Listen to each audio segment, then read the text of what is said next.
So, welcome back.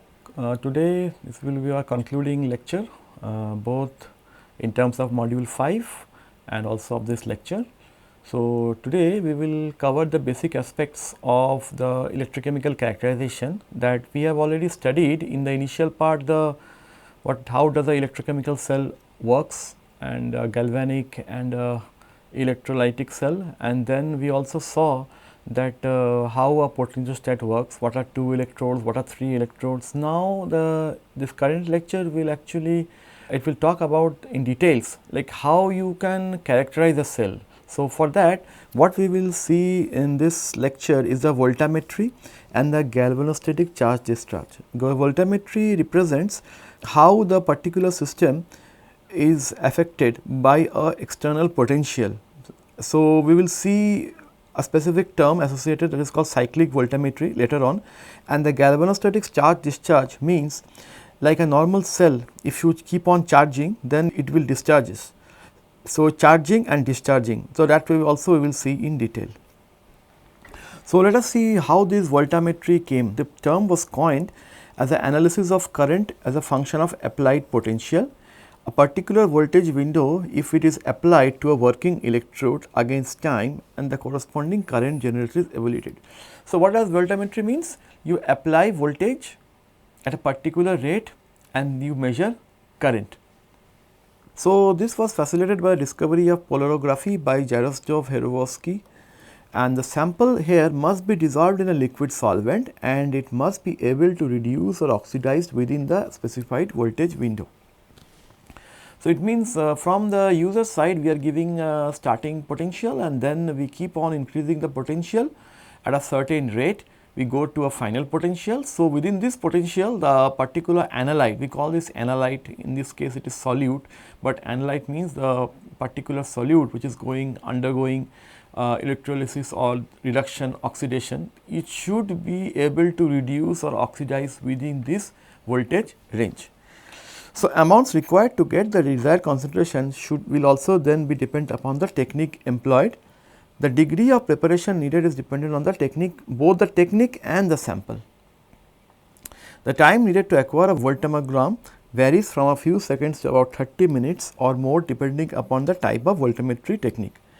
It may be conducted on a 2 electrode or a 3 electrode. 2 electrode means I am talking about a device level, and 3 electrode means like we have a counter electrode. So, as I told you, 3 electrode means we have a counter electrode which actually allows a easier path of current, so that it does not disturb the reference electrode. You must recall in the last lecture we discussed these 3 electrodes.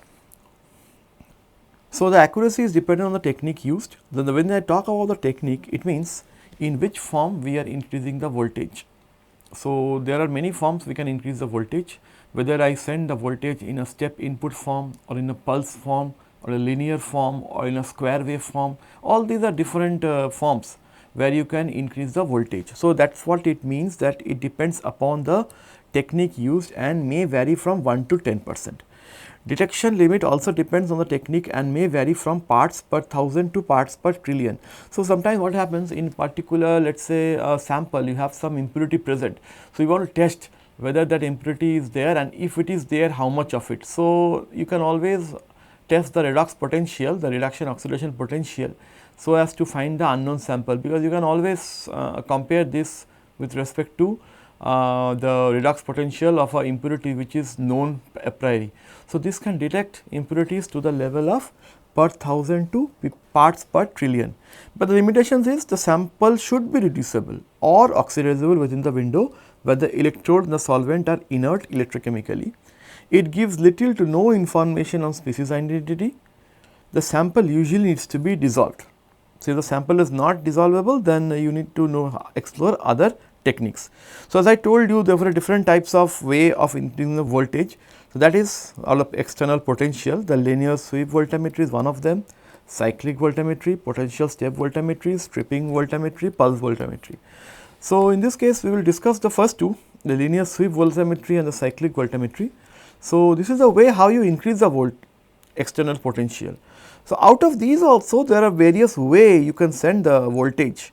The voltage can be sent either linear scan. Linear scans mean you go from a particular voltage to another voltage at a certain rate, you increase a certain rate. Then the differential pulse. Now, what does the differential pulse indicate? Let us say if you have a differential pulse means you send a pulse of voltage, then again stop, then again after some time you again send a differential pulse, again stop. So, you can keep the overall waveform to be horizontal, or it may also increase in the form of staircase. Either way, these are called as differential pulse. Then there are the square wave. The square wave is something like that. It is like a staircase, but at every interval it traverses a square like waveform. So, at every interval you have a square like interval, then again it goes up through a staircase, again it goes for a square waveform, like that it keeps on going. So, we will see these in detail. Now, what are the applications of voltammetry? So, the first application is the quantitative determination of pharmaceutical compounds. As I told you, these pharmaceutical compounds should be easily reducible or oxidizable. If we know those values, we can compare the redox potential to the known value. It can also determine metal ion concentration in water to sub parts per billion level. It can determine redox potential, which is actually this primary aim. It can detect the elute analyte in a high performance liquid chromatograph and flow injection analysis. So, it can also detect those which are eluting from the HPLC instrument. HPLC is another type of chromatography which we have not taught here, but it is something like these some compounds are separated based on their affinity to a mobile phase. So, the compounds which have more affinity to the mobile phase will come or will come out from the column earlier as compared to those which does not have affinity. So, then you actually can differentiate different compounds, but still if they are lying close to each other, then you may do a electrolysis and then see what is the redox potential, so as to compare if there are close boiling molecular weights. Also, it is used in the determination of number of electrons in a redox reaction, and finally, it is used for the kinetic studies of reactions. So, the applied potential, what is the theory behind the voltammetry? The applied potential dictates the concentration of the redox species at the electrode surface and the rate of reaction. So, in all this, what we have is we have an electrode and we have an electrolyte. So, electrons will go from the electrolyte to electrode or electrode to electrolyte. So, this is way the thermodynamically it is given. Thermodynamically, this follows the Nernst equation. So, what is this Cr0? Cr0, it is the concentration of the reductant, and CO is the concentration of oxidant. So, RT, you know, these are the constants. N is the stoichiometric number of electrons, F is the Faraday constant, E0 is the reduction potential, E0. So, it means whenever you supply a voltage from outside or external potential from outside, the concentration within the system will follow the Nernst equation. So, it is following the laws of thermodynamics. And when it does not follow the laws, and this Butler-Volmer equation which we saw in this, it is for this is for non-Faradic changes. So, this is for Faradic changes, we have the Nernst equation. Non-Faradic, we can represent it using the Butler-Volmer equation, where all the terms are known to you, where N is the stoichiometric constant, F is the Faraday constant, A is some area, K naught is heterogeneous rate constant, C0 is the concentration at any starting concentration, like that, and alpha, you know, we just now derived this Butler-Volmer equation, that is a fraction with which the applied voltage has to be lowered, like that. These terms you have already studied the Butler-Volmer equation in the previous lecture.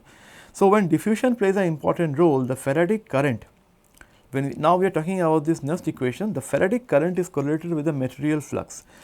So, now we have to see this electrode electrolyte interface. Okay. So, electrode suppose is this one, electrolyte is this one. So, electron can either come outside here or it can go and get reduced onto the surface of the electrode. So, essentially what we will see is we either a reduction or a oxidation.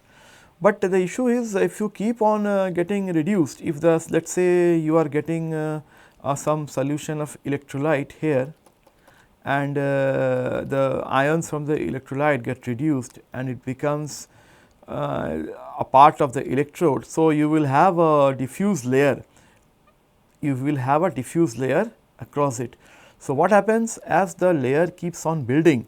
So, you will find it more difficult, the electrons or the ions to pass, I am sorry, not the electrons, the ions to pass from the bulk to the electrode surface. So, what you do is you will have several mass transfer resistance happening, which will also affect the current. So, we will see what are those, how it affects the current in the next slide. So, this is the expression which is governed by the Fick's law. This is the Fick's law at a particular position and time, d0 is the diffusivity and this is the concentration gradient. So, the mass transfer through convection and migration must be controlled to facilitate controlled movement of the electrolyte to the electrode. That is what I was saying. So, for the transfer of ion from the electrolyte to electrode, mass transfer plays an important role. Some voltammetric techniques possess specific laws and theoretical relationships describing and predicting the various characteristics of current potential behavior in a detailed manner. Okay. So, basically you should know that this one applies for a thermodynamic case and this one is like you can apply for a non-Faradic case. So, now let us suppose what do you mean first with the electrochemical stability. The electrochemical stability, as the name suggests, it is that part of potential where we do not give any current out of the system.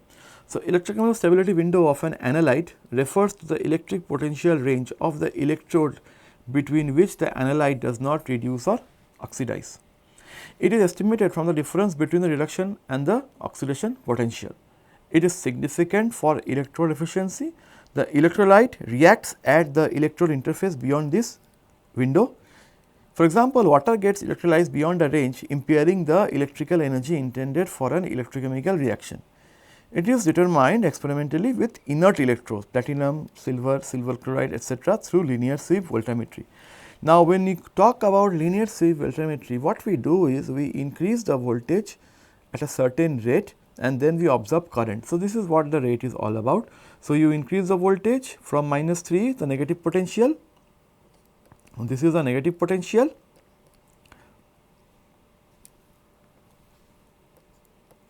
and this is your positive potential. Okay. So, it means that I set prior in the potentiostat that I will go from -3, which is V1, to V3, which is V2. So, I will go from V1 to V2 at a certain rate, then I will also measure in this rate what is the current. So, I measure the current here, these are the currents. So, if you see at from here to here or maybe here, the region is flat. Flat region implies there is no current. So, it means that is the electrochemical window. So, in this range you have the reduction happening and in this range you have the oxidation happening. So, between this range neither reduction neither oxidation happens. So, we say that the electrode is stable in this region. So, you can say the stable between -2 to -2, it becomes 4 volts. So, this we called as the operating potential window or voltage. So, this has been performed on the 2 solvents. The solvents are BMIM MESO3, the butyl methyl imidazole methyl sulfate, with another solvent which is called co-solvent mixed in a particular proportion. So, if I mix these two, these are the compounds, it will form a solvent which is this one, and when I mix these two, if I mix the same solvent, same salt, this is a salt and overall it is solvent, I mix with acetamide, this is the solvent. So, if you see I have carried out on 2 different electrolytes. So, this becomes the electrolyte. The electrode here, this is our prior work, the electrode here is consisting of copper. Sorry, the electrode in this case in our article we took reduced graphene oxide. The electrode was constructed of reduced graphene oxide, it gave a performance like this. So, obviously, in actual situation where you will take in your this reduced graphene oxide was our it was tested again inert electrode. So, in this case the electrolyte was tested and we found out this is stable from -2 to 2 volt. Now, we come to the linear sweep voltammetry. What is it? Linear sweep voltammetry is a significant characterization tool to determine the reduction and oxidation limits of an analyte. The voltage is scanned from a lower to upper limit, same way which I discussed in the last slide. So, you have the V1 and V2 here. I am increasing the V1 to V2 with the respect of certain scanning time. So, voltage is scanned from lower to upper limit. The slope of the line gives the voltage scan rate. V can be changed, the scan rate can be changed by altering the time taken to sweep the range. So, increasing the scan rate can increase the sensitivity of the current versus voltage. Higher potential per second lead to a more reduction oxidation of a species. So, it means what it is? If I increase the scan rate, what happens? If I suppose I pass the voltage I fix from V1 to V2, and if I increase the scan rate, so these typical plots are of different scan rates. So, as you increase the scan rate, so we are putting in more voltage. So, it means more current will be measured. So, higher current, because you are sending a higher negative potential, a higher negative potential will always result in a higher current. But after this range, then reduction stops and you go for the oxidation reaction. So, reduction will be the highest, reduction stops here, then you will have to you reverse the voltage and it dies down. So, if you see the total current is the maximum for the highest scan rate and it drops down as you reduce the scan rate. Why it is higher? Because as you push in more number of electrons, you push in more negative potential. So, it will obviously give higher current, but till at what extent? Till an extent where the reduction is possible. Once reduction is not possible, then obviously you reach a peak, there the resistance of the diffuse layer is very high. So, you could not go ahead, that is the ions from the electrolyte to the electrode cannot move any because of high resistance. Then the current falls down, as we see the current falls down after this part. We will see the example in detail, but so sweeping the voltage initially from V1, the equilibrium of the surface starts charging, allowing a current to flow. The current grows with the voltage sweeping further from its original value, or the position of the equilibrium is moved farther to the right hand side, converting more reactant. So, as you go from here to here like this way, so you are getting converted more and more reactant. Okay.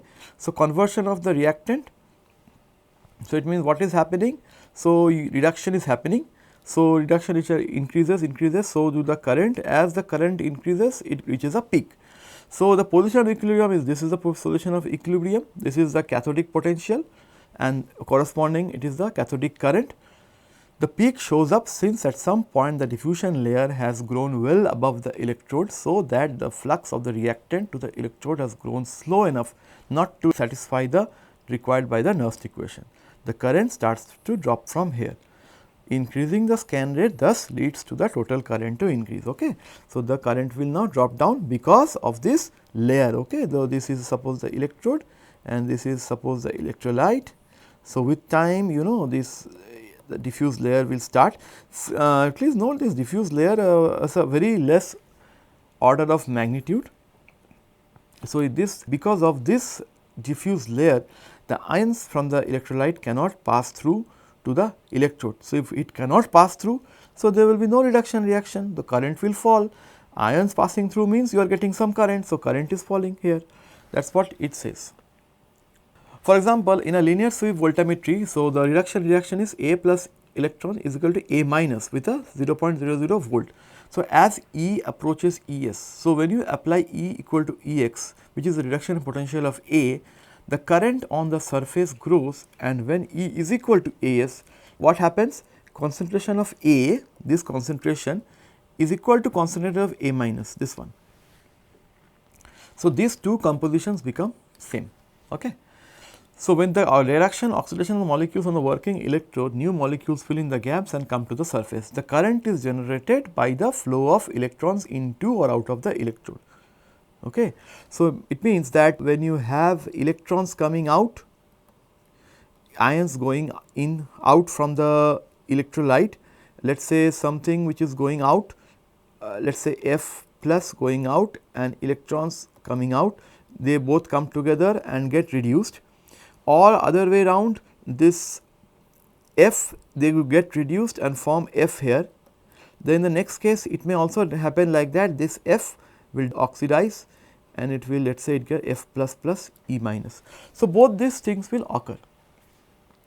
So, the current here gives the rate of exchange of electrons. So, these electrons are getting exchanged either way, either it is going from electrode to electrolyte, or in case of reduction, electrolyte to electrode. When this rate surpasses the rate of diffusion of the reducing or oxidation species from the electrolyte bulk to the electrode surface, the current arrives at a plateau and manifests a peak. The E half gives the identification of unknown species, and the concentration can be determined from the height of the limiting current. For a reversible system, E half is the average of the cathodic and anodic peak potential, and for an irreversible system, it is the potential at which the value of current is half of the peak current. So, we will see for a reversible system, it says that this E half is the average of the cathodic and anodic peak potential. So, it means if I want to write this, the characteristic of linear sweep voltammetry depend on the rate of the electron transfer reaction, the chemical reactivity of the electroactive species, and the voltage gain rate. So, remember these three important properties: rate constant, how quickly the reactions are occurring. See here you have a higher rate, so the reactions are occurring very fast, it reaches the cathodic potential peak very early, while the reaction rate decreases, it reaches a different potential, but it takes time and it is higher, and if you further decreases, the current is also reduced and the potential is increased. So, this is what it actually relates to each other. Okay. So, increasing scan rate, you will have a higher and higher current. Now, there are many such different pulses how you manage the potential. A potential window similar to linear scan voltammetry here is applied. However, a small increased voltage pulse is superimposed on the voltage ramp. Now, what you call this is a pulse, you said a pulse voltammetry. So, what is a pulse? Pulse means you have a staircase like this, you have a pulse coming here, coming here, coming here like this. The overall base also increases, so as the pulse. So, it means what you do is that before the application of pulse you measure, and after the application of pulse you measure the current. It is then plotted. Okay. So, in effect for this analysis, derivative of the curve is taken. So, when you take the derivative, hence the name differential pulse linear sweep voltammetry occurs. There is another pulse. So, what it is? It happens something like this. So, sometimes these amplitudes are same, sometimes what happens, their amplitude may also change, like this pulse can also happen. So, this sometimes these are called as, these have a typical name, and if you see this one will give you a response. For example, with this one you have a response something like this. For this one you will have a response, the current and the potential. If I plot the current versus potential, it will be something like this in this case, while in this case, so I will write here A, and this one the reducing potential, if it is B, this will somewhat look like this. Okay. So, either way you can have different forms. So, you have the current here I and the potential here P, current and potential. So, you will have different response using the pulse sweep voltammetry. So, only difference between these two is there the amplitude is changed, here there is a similar in amplitude. So, if you see the differential pulse, in this case the differential pulse, see what happens is, suppose I have two ions in a solution. Okay. Now, these two ions in a solution, one may be of lower value, other may be of higher concentration. Value means concentration. Now, this will be detected. If you do a linear sweep, see, you do not get anything. So, you just get this type of form like this. But you see there is a break in this line. This is very well captured in a differential pulse. So, with this differential pulse, you will be able to tell how much concentration each possess, or whether we have different component, how much of each is there in the mixture. But if both are present in similar amount, then the curve will look something like this, where both these peaks are of equal value. So, if you see this, they are plotting the I2 versus I1, and here we are plotting only I. So, I2 minus I1 start of the pulse, end of the pulse. So, we say that it is simple to differentiate between two species with similar E-half values. So, if you have two species, so metal ion which have similar E-half values, we can easily differentiate. So, another important take home message is it provides a sharper peak even at low concentration. So, this is a low concentration peak for each species and ensures more reliability in the measurement of the peak and related to the concentration. Okay? This is very important. Then another one I may discuss, but it is something like that. There is also some sort of what you call as the square wave form. Square wave form is something like this, it goes like this, something like this, it goes square wave potential, okay, reducing potential Rp versus time, it is a square wave potential. So, this is also, it will give a response something like this. This is also, I mean, this is different application. Okay. So, one is the square wave we have seen, another is differential pulse, and the differential pulse where amplitude remains the same, another one is the amplitude changes. Okay. So, these are the different ways you can send the potential. Now, cyclic voltammetry is very important, cyclic voltammetry. Now, cyclic voltammetry is perhaps the most important powerful electrochemical tool for the assessment of the oxidation and reduction of species. CV is significant in the analysis of electron transfer initiated chemical reaction including catalysis. Potential difference is swept linearly in a time between working and reference electrode from a start potential to a vertex potential and back again. The forward sweep generates a response identical to that obtained from LSB. After the voltage attains a maximum value, the potential is reversed. The process may be recurred in a cyclic or a periodic manner. The waveform gives information about the reactivity and the mass transfer properties of an electrolyte. So, what we see is the chemistry and physics at the electrolyte electrode interface. So, here it is we are. So, from V1 to V2 we go till here. After that we just reverse the voltage, we go again back from V2 to V1. So, what is the corresponding current? It will something look like this. So, it will go like this, this. So, this is the cathodic current, this is the anodic current, this is the cathodic potential and this is the anodic potential, and in between this values will give the E half. So, if you take the half addition of these two and divide by 2, you will half. So, this is what you get. So, during this process, this one, if I say this will correspond to this and this corresponds to this. So, this is reduction and this is oxidation. So, reduction then oxidation. See this reduction potential, it decreases further. So, here also reduction is happening, but to a very lower extent, because they are finding it very difficult to send the ions from the electrolyte to the electrode because of the diffuse layer. So, it will decrease slowly as it reached a predefined values, the voltage is reversed. So, again the current goes down and it will go down because we are applying positive volt potential here, and it will go till the point where there is a oxidation potential is arrived at. Okay. So, let us see the example why we do this, that is very important. I will take an example.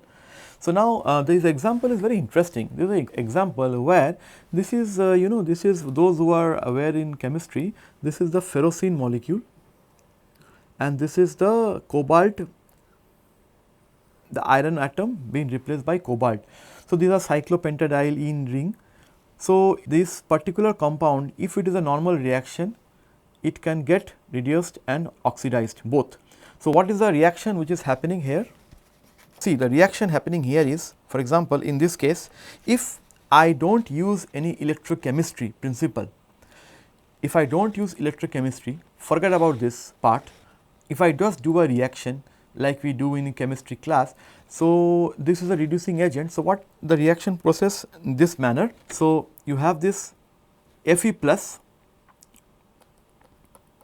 Fe plus. So, this we called as not Fe, this is sometimes this is Fc plus, ferrocene plus.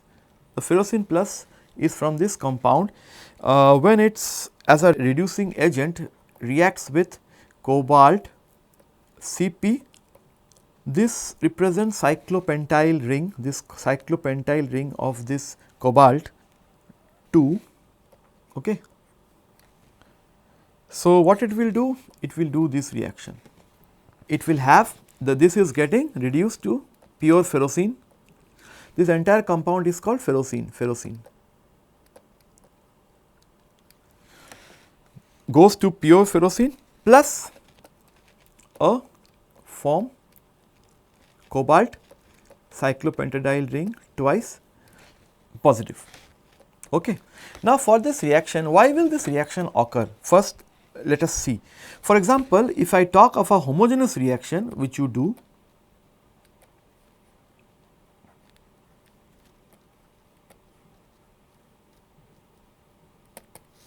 in a homogeneous reaction in a chemistry, this is a reducing agent cobalt dicyclopentadiol. What happens is that, see what it is, you have the ferrocene which has a particular electron in the lower occupied molecular orbital. So, this is Fc plus, and for this in the higher occupied orbital, this particular reducing agent COCP2 lies. Okay. So, it means what is the driving force for this reaction? So, the electron from the higher occupied molecular orbital HOMO can easily jump to a lower unoccupied molecular orbital of this ferrocene.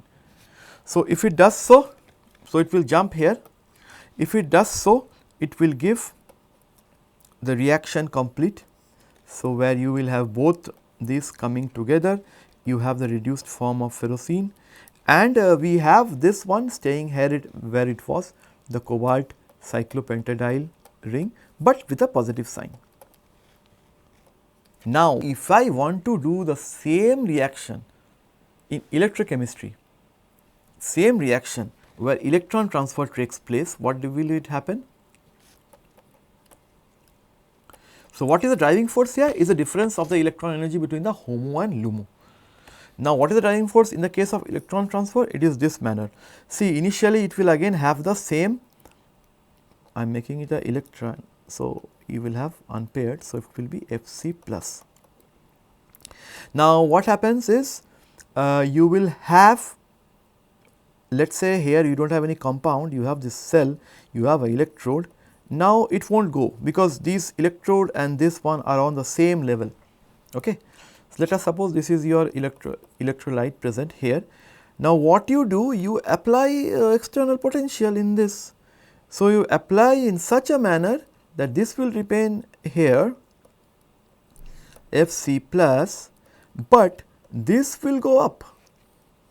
This particular range will come here. Okay. So, this is the electrode. Okay. This is your electrode. This is an electrode. Okay, it comes here. So, now you see there is a gap created. Okay, now there is a gap created. Now, it can easily come here. It is similar to like you have a gap created here, you know, it is created here, it is coming here. Similarly, it will come here. So, this is exactly what happens. You create a gap. Now, what you do is this will again get, sorry, just I will make it. So, a similar situation will happen, okay, it get reduced. So, while it get reduced, so obviously, this electrode will stay like this. This is the origin of the electrochemistry, why we are doing this. Okay. So, this will be the electrode. So, this is the difference between a homogeneous reaction what chemists do, and this is what an electrochemist do. So, here the difference is created by the external potential. Here the driving force is due to the difference of the HOMO and LUMO energies. Now, if I do this, you will then get this current versus voltage plots. Now, let us see what happens if I want to mark this region. Let us suppose I mark these regions in such a manner I can understand what is happening here. So, let us say I mark this as A, G, okay. So, this is, if I want to do it in a manner, because it never actually touches each other. So, we will see, we will follow a different we will follow a different routine, this is one ideal where it actually touches each other, but in the case where it does not touch, if I want to draw a current versus voltage, so let us say it goes here, comes out here, it goes here, it will be a duck shape, that is called the duck shape. So,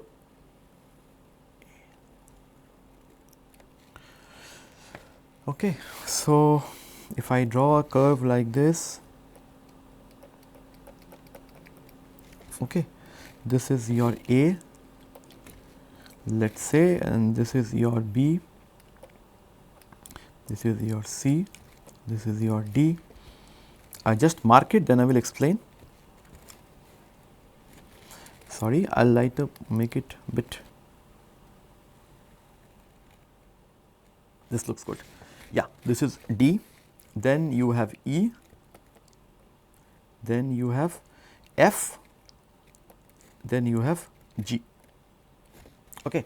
So, these are the different current versus current in ampere, and this is the potential.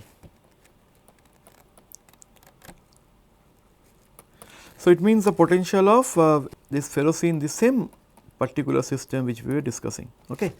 Now, what happens? So, now let us suppose, so this region which is the, I mean this is a 0 and this is, let us say it is this is the negative minus 0.1 minus 0.2 like that, this is plus 0.3 plus 0.2 and 0.1. So, what you do, you first apply this particular region is where reduction occurs. So, this will be Fc gives Fc plus E minus, and here you will have this particular region Fc plus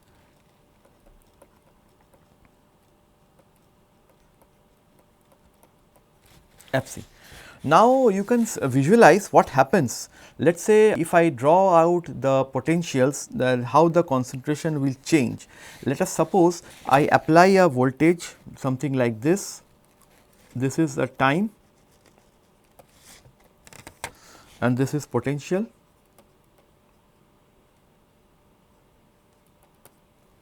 So, suppose this is G and this is A.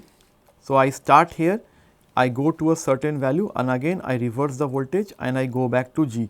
So, this corresponds to these points. So, A corresponds to this point, I start from here, this is the initial and this is your final. Okay. So, I will end. So, I start from A to go to D and then again D I go to G. So, what is happening is, suppose in the initial part you have the this reduction happening. So, what it will be there is, you will have the curves at A near the electrode surface. Let us say the one which is the this is your Fc.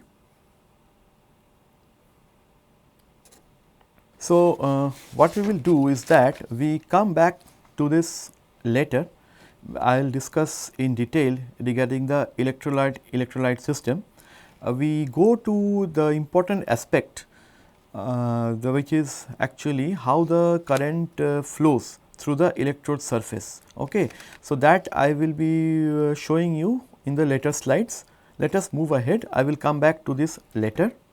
So, in the previous slide what we have seen is, we have seen the electronic and the heterogeneous and homogeneous electron transfer. In the catalysis we have seen such example of the ferrocenium ion to ferrocenium atom through the transfer of electrons. We have seen the ferrocenium, this particular cation.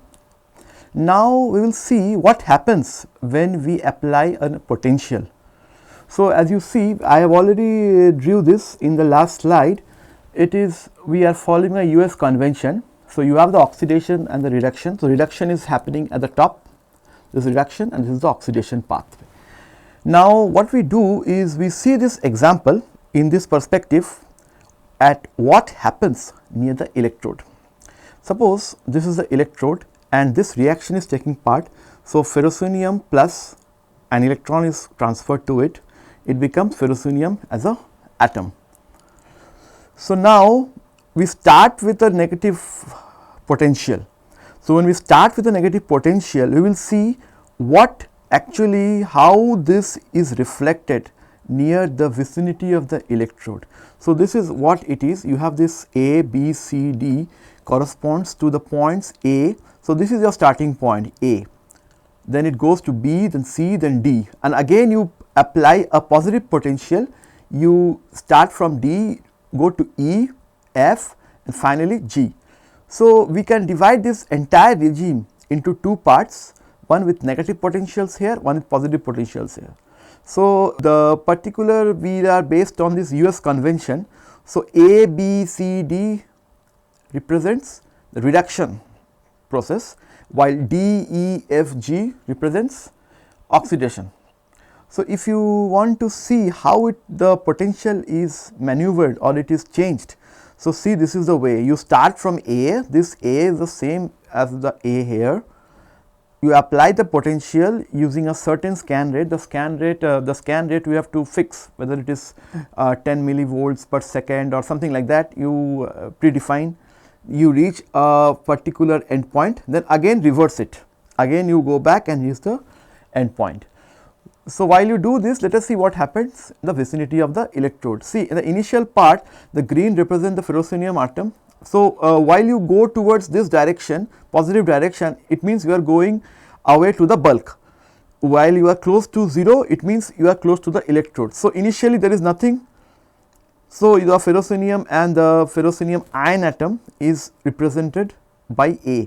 Now, you are putting some negative potential. Once you put the negative potential, now see at the vicinity your formation of this ferrocerium atom, the reaction starts to take place. So, you have a little bit of concentration of ferrocerium atom around the electrode, but it quickly dies down as you go towards the bulk. But it is the converse for the ferrocerium plus ion, which it decreases in the initial part, then it goes to the maximum. Keep on going until you reach C, which is the highest point. What is you mean by highest point? At this point C, what you have is you have the maximum cathode current. So, you see a peak, this is called the maximum cathode current. This actually then increases, it is the maximum possible concentration you can get of the ferrocerium and the ferrocerium plus ion. So, you see now the green ones at the vicinity of the electrode, if you just consider this part, it is higher as compared to the blue part. So, it means the ferrocerium ion is trying to get in build up near the vicinity. So, if it is getting built up near the vicinity, it means it will try to restrict the ferrocerium ion from the bulk to come in close contact to the electrode. So, there will be the mass transfer resistance. So, you see it still increases. So, it will increase, but then what happens is it will slowly and slowly the mass transfer resistance increases. So, now you see this green it drops down and it drops down further. The green ones is the ferrocerium atom, it keeps on increasing, while the one which were in the neighborhood, it was pretty high. This particular blue peak, that is for ferrocerium ions, it is bit shifted to the your right hand side. It means it is encountering the resistance. So, ferrocerium ion cannot enter near the vicinity of the electrode because it is covered with ferrocerium.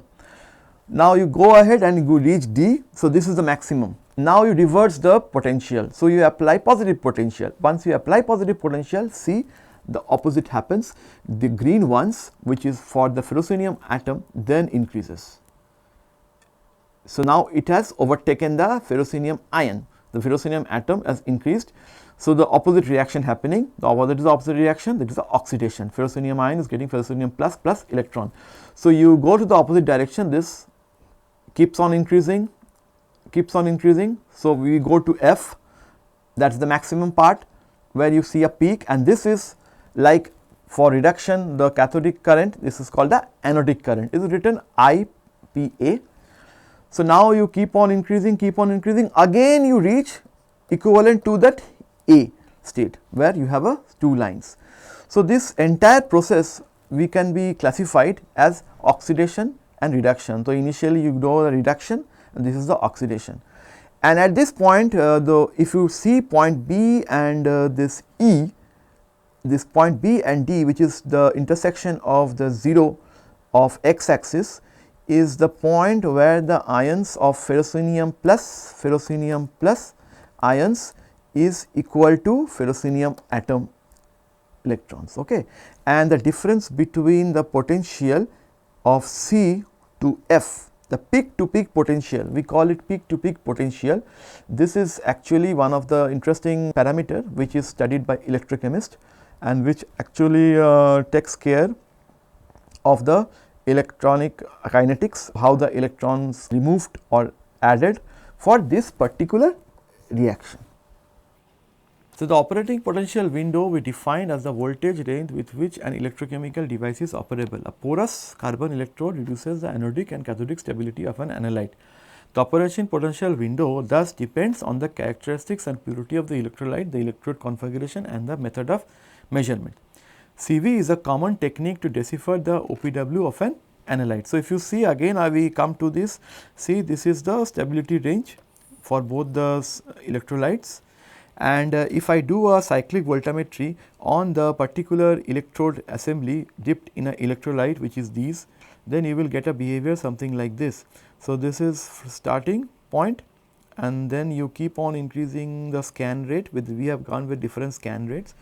So, like that we increase this point, because if you go ahead from this point you will see some reduction or oxidation happening. So, this is for another scan rate at 3 millivolt per second. So, this is what you actually record in a potentiostat. So, this is called a CV diagrams, which is very important, the cyclic voltammetric diagram. So, you apply the scan rate and you measure what is the current.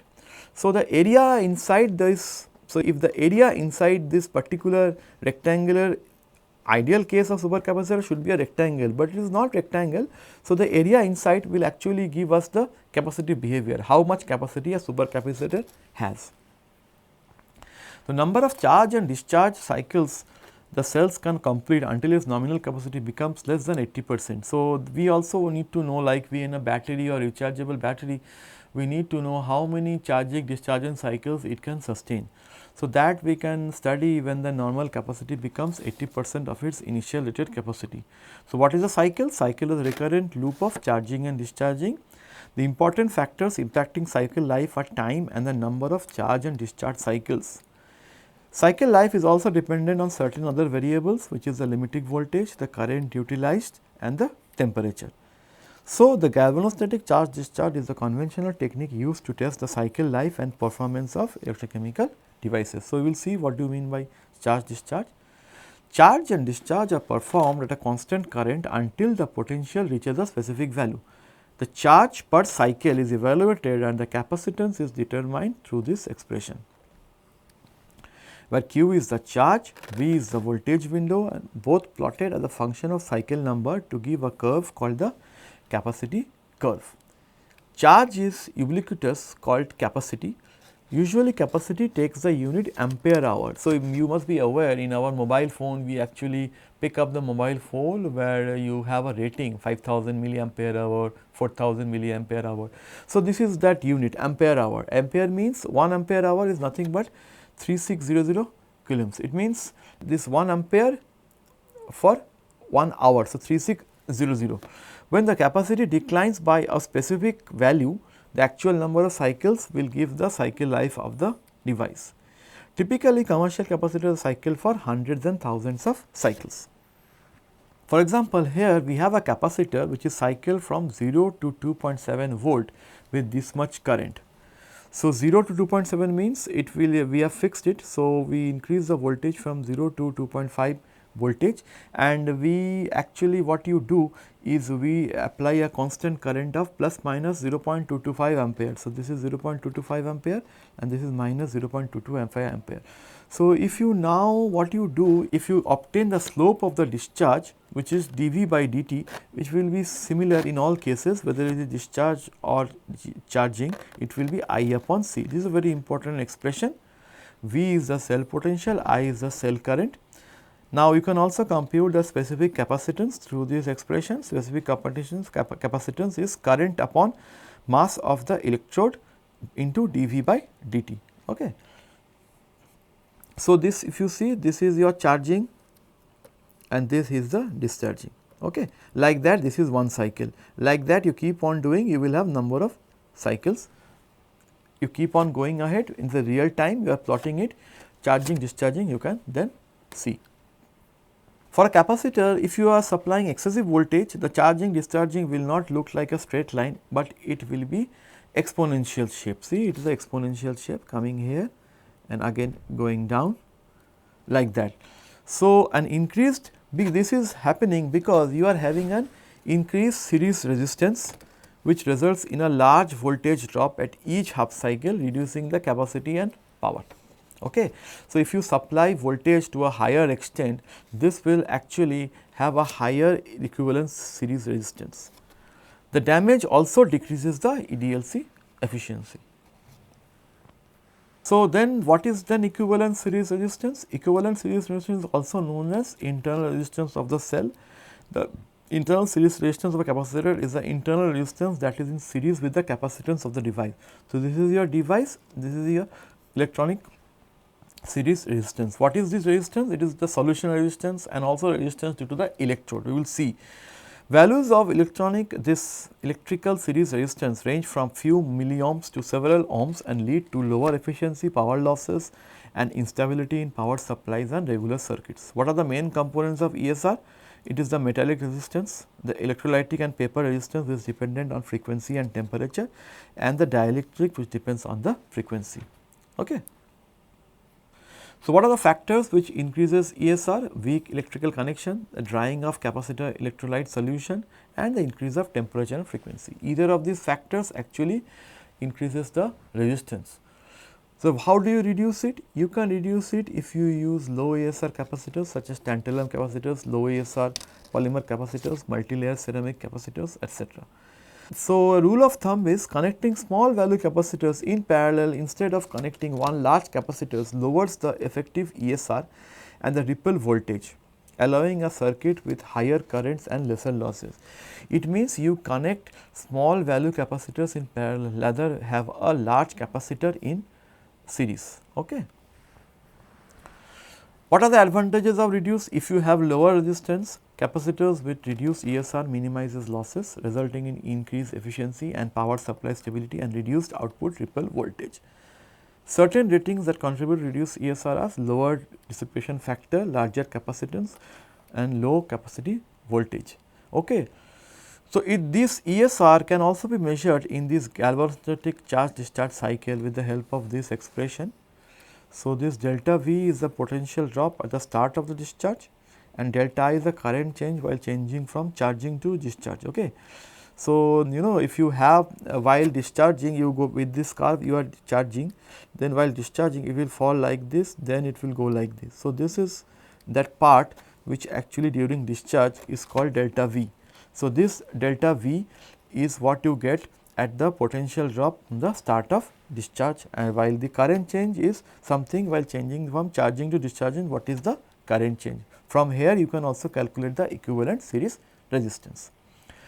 This charge discharge can also be used to measure operating potential window at stipulated current densities and corroborated with that obtained from cyclic voltammetry. The specific power of the system can be calculated as P equal to V square by ESR into M. Okay. M is the mass of the electrode, V is the applied potential, ESR is the resistance.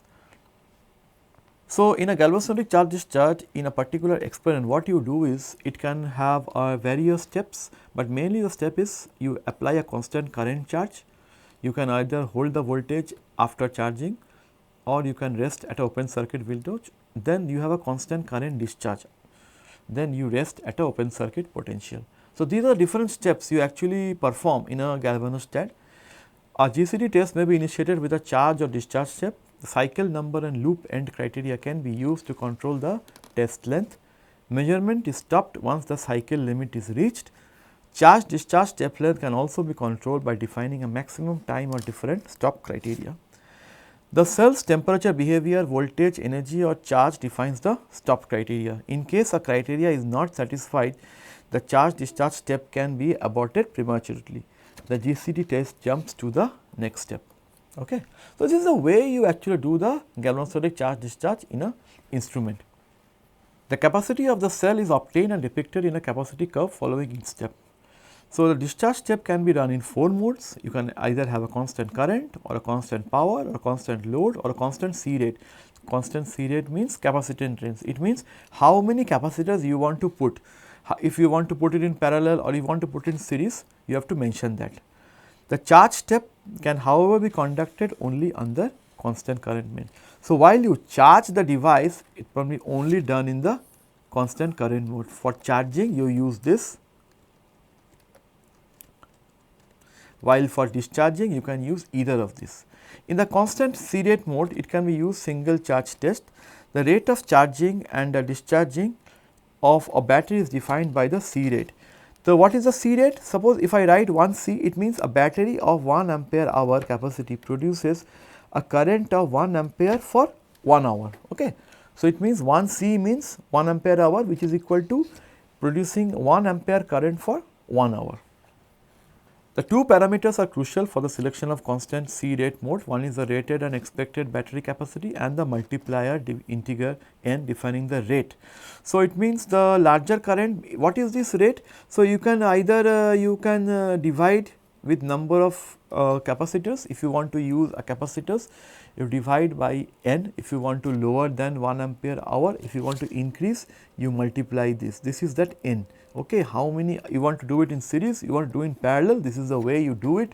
This is the multiplier or divisor. So, multiplier means this one multiplier and divisor means this one. So, where you want to put insert during the time of operation, what is your n. So, voltage thus is obviously reduced because for solution resistance the voltage is reduced. So, with this reduction in voltage is given by the ESR, the resistance into current. Capacitors with the highest capacitance possess the smallest effective potential window in a stack of capacitors of unbalanced capacitor values.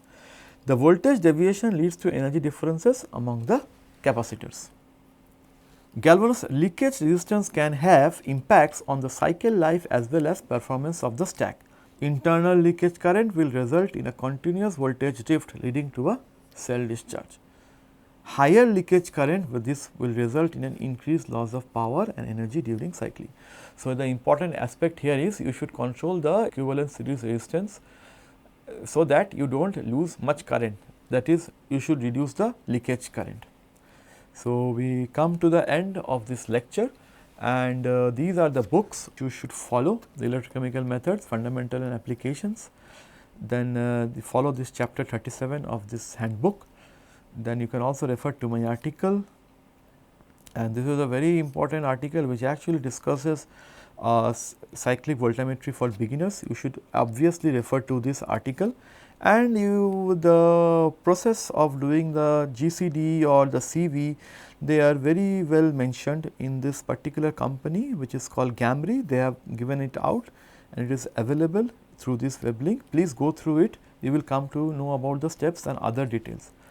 So, this comes to our end of this lecture and also concludes our course. I hope you have followed this entire module of electrochemical characterization, and which has not been done much in chemical engineering, but nowadays people are starting to working in fuel cell etc. So, I suppose this will be helpful to you. And overall, I suppose from starting from module 1 to module 5, you must have now well aware of the various physical and electrochemical methods which I have taught till now, and I just suggest you go through the tutorials, solve the assignments, and also go through many literature which has been suggested in the references part. And with this, I conclude my also this course and the final module, and I wish you all the best. Thank you.